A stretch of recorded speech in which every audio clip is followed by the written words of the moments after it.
मुझसे कुछ लोगों ने बनारस आश्रम में पूछा कि महाराज हमें क्या चुनना है, तो मैंने उनसे बोला तुम्हें ही चुनना है, सुख या दुख। एक्चुअली मैं जानता हूँ लाइफ में कि गहन अध्ययन के बाद मुझे समझ में आया कि लोग दुख और सुख अपने द्वारा बनाए हुए करते हैं, उनके खुद के बनाए दुख और सुख होते हैं। कोई चीज़ आपको अच्छी सी मिल जाए जिसको आप चाह रहे थे, बहुत सुखी हो जाते हैं। जब वो चीज़ नहीं मिलती तो आप दुखी हो जाते हैं। वस्तु सुख और दुख और परमात्मा में अंतर होता है। तुम जो कर रहे हो और जो नहीं कर रहे, उसके बीच की स्थिति होती है दुख और सुख की। Neutralization of your life actually, there is no happiness and there is no sadness of your life. Actually you have to think about yourself, that is a neutral life which you are going to pass away from this earth to achieving the supermaster. आपको वहां तक पहुंचना तो पहुंचना ही पड़ेगा ना। क्या है सुख, क्या है दुख, वो उसके बीच में लोग लगे रहते हैं, पूरी जिंदगी लगे रहते हैं। कुछ चीज का अचीवमेंट हो जाए, कुछ प्राप्त हो जाए, बहुत सी मुद्राएं प्राप्त हो जाए, महल प्राप्त हो जाए, सुंदर सी पत्नी प्राप्त हो जाए। तो मैंने एक से पूछा कि जब तेरी शादी हुई थी तो उम्र कितनी थी? बोले महाराज 20 साल। मैंने कहा 22 साल का था और 20 साल की पत्नी। फोटो सी ऐसी दिखा रहा था एल्बम संभाल संभाल के। फिर उस समय जब मिला था तो उसकी उम्र 55 थी। तो मैंने कहा उस समय कितने सुंदर बाल थे, कितना अच्छा मेकअप था, तेरी पत्नी थी। आज तो तेरे बाल भी गायब हो गए, दांत भी गोल हो गए, नशा भी तू करता है, और अब तो ऐसा लगता नहीं कि ये फोटो वाला तू है। तो बोले मैं दुखी हो जाता हूं परमात्मा की दृष्टि से जब मैं फोटो को देखता हूं। मैंने कहा वो एल्बम इसलिए बनाया है कि आने वाली पीढ़ियां देखी कि मेरा बाप कितना सुंदर था। फोटो सी इतनी अच्छी लगा लेते एल्बम में, उसको याद रख के खुशी होते रहते हैं। अरे फोटो को देख लो, शरीर का परिवर्तन उस पेड़ से सीखो, जब उगता है, बढ़ता है और ऊपर जब आसमान को छूने लगता है, एक दिन गिर जाता है।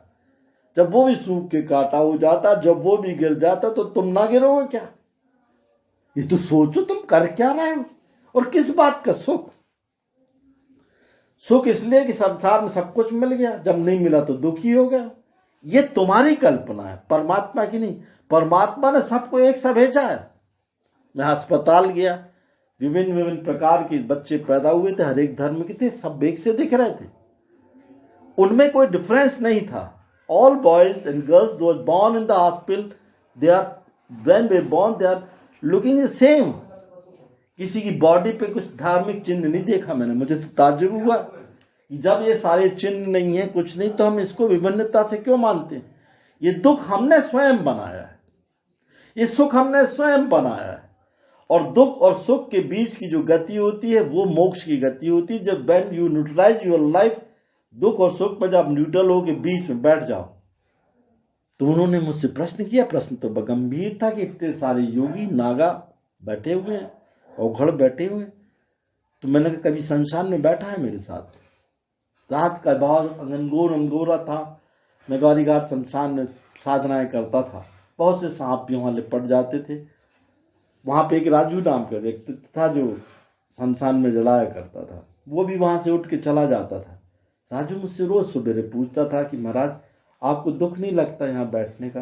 क्या आपको परिवार ने निकाल दिया है? क्या आपके घर में कुछ है नहीं जो यहाँ आके बैठते हो? मैं बड़ा मुस्कुराया।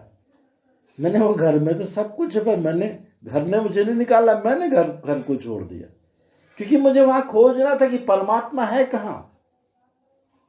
वहां तो परमात्मा जिसके मुझे साक्षात्कार हुए, और वहां कोई दुख और सुख नहीं है। मरने वाला चिल्ला चिल्ला के नहीं रोता कि मैं मर गया। मोहल्ले पड़ोस के घर वाले ऐसे रोते हैं जैसे मरने के बाद बड़ा बड़ा उसके साथ चिपक जाएंगे। जो मर गया वो तो नहीं रो रहा, आपके रोने से क्या वो जिंदा हो जाएगा? उस दुख की क्या जरूरत है जो हो चुका है। सुख और दुख का अंतर ये होता है कि परमात्मा इस बीच में न्यूट्रलाइज है। मैंने इसलिए शमशान का उदाहरण दिया उसको। वहां तो मुर्दे जल रहे थे, रोज जलते हैं। यहाँ बनारस में भी जलते हैं, कीनाराम आश्रम में, कड़ी मणिकर्णिका घाट में। मैं मुर्दे को तो रोता नहीं देखा, मैं बड़ा घबरा जाता हूँ। हो क्या रहा है प्रभु जी? जब तक जिंदा रहता, हंसा हंसता रहता, इतना सुखी हो जाता कि संसार को सब कुछ उसने जीत लिया। अरे सोचो तो जरा, हाँ, जिस दिन मुर्दे रोने लगेंगे मैं समझ जाऊंगा कि परमात्मा उनके पास आ रहा है और उनको चुप करा रहा है। अरे जो चला गया वो दुख है, जो आ रहा है वो सुख है। और दुख और सुख से बीच की कल्पना ही परमात्मा से मिलने का एक मिलन होती है। जिस प्रकार से होली में बहुत सारे रंग शरीर में लगाए जाते हैं, सारे रंग मिलने के बाद भी एक से नहीं होते, अपना कलर डिफरेंट डिफरेंट थोक लगा दिखते रहते हैं।